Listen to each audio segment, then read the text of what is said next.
how do we harness the power of artificial intelligence to improve the competitiveness, not just regionally but globally, of Hong Kong accountancy in exporting our accounting services, or value-adding services that sort of grow from the accounting profession? Okay, very good question.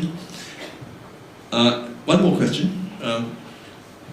Okay, Eunice? Hi, everyone. I do understand, I agree with Charlie saying that we don't have enough young people going into the stream of STEM, okay? And it is very important, as also mentioned by Nick, that we need to upskill or retooling our labor workforce. Is there any plans in the government in the longer term that we can retrain or retooling our existing workforce, not just accountant, but also any other profession? Any plans, any measures, subsidies that we can help to do this? Maybe I can answer those two questions together with the wisdom of other speakers.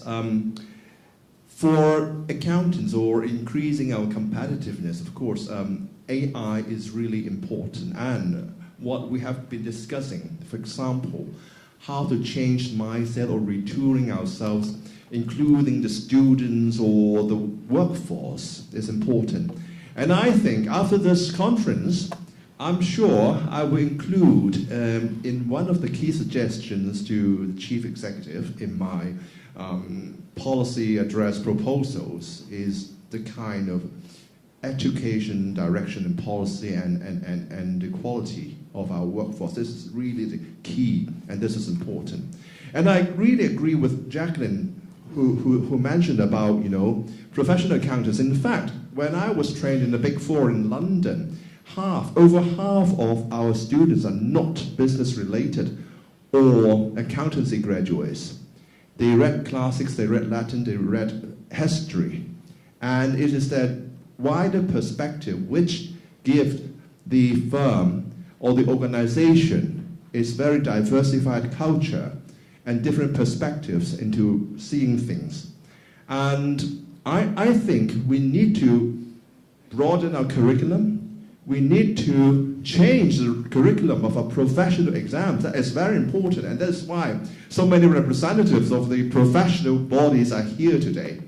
And I think we need to think about it hard and do it now. I think that's a very good sharing or comment. I know that, I don't want to name a particular accounting bodies, but I know that over the last few years, there are on and off review on the examination syllabus. And I was invited, to try to, provide some comments. That's why I know on at least two accounting bodies.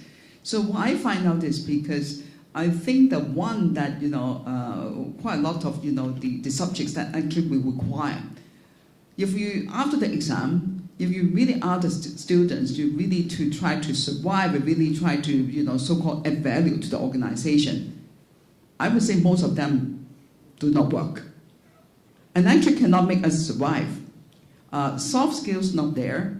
And then a lot of situations that when people, promote to a certain level, they just think that maybe by years they could be, automatically they have those skills. But actually it's not the case. And also, it's quite hard to find that there's certain subjects actually related to the subject we talk about today. It's rare. So I myself, I think most of you, in the room, do not have that kind of training. So of course, we ask ourselves that we retool, we learn, whatever. But I thought if we think that that is so important to the future of the profession, to Hong Kong, I think the accounting bodies need to really start to think about, for the exam, for whatever, if you really put the elements into it, the students will follow. And that is the way, actually, we can up the profile, for Hong Kong in terms of this accounting profession. Mr. Schoneburg? Yeah, we have, we are trying, obviously, also to make money on AI and using accounting for that, right? So the issue with the talent here is a huge problem which we cannot solve, right? Even if we build up the talent, it will take years. So we will have no chance to really produce something worth money that we can sell out of Hong Kong and transfer know-how and stuff. So what we came up with, the solution is, we have established, or in the process of establishing an internal Silk Road project. In the following sense, you know, here in China is the money, is the projects, you know, are the potential huge clients. You know, if you look at the facts in China, you know, it's just Alibaba is spending $50 billion on AI over the next 2 years. So everybody wants a bite of that, right? So the problem is, though, we don't have the skill set, the talent here to deliver. So what we do is we actually work with our European partners, for example, in Switzerland. If you compare Hong Kong and Switzerland, they're pretty much the same size on PwC scale. But in the PwC Hong Kong, we have a very small AI team. However, in Switzerland and Germany, we have hundreds of AI people, very well-educated AI, because AI has a much longer history in Europe than it has over here, right? It's only for the last 3-4 years that AI is really a subject.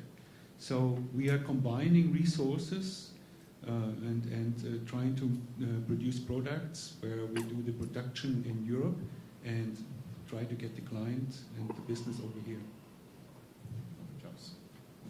To answer a little bit Elizabeth's question, I think we need crossover. IT, technology companies, and maybe those in the financial services and other industry. Because companies that I know, like Google, you know, they're opening up all their machine learning library. They're looking for people to partner with, to learn what they have to offer, to put it into real cases. Similarly with Alibaba and other types of companies in those spaces. So I think there needs to be maybe more crossover between us, you know, next doors, but we need to do a bit more. But the other question about AI and the other question reminds me of something that we have, that I have actually been talking with some of the people in the government about, because I've been pushing the government that I think they need to do a thorough study on the impact of artificial intelligence on future workforce. It's That's not in the agenda. Yeah, it's Read not it in the first page. It's not just it's not just about whether or not it will replace what kind of jobs, professional or manual type of labor jobs or whatever.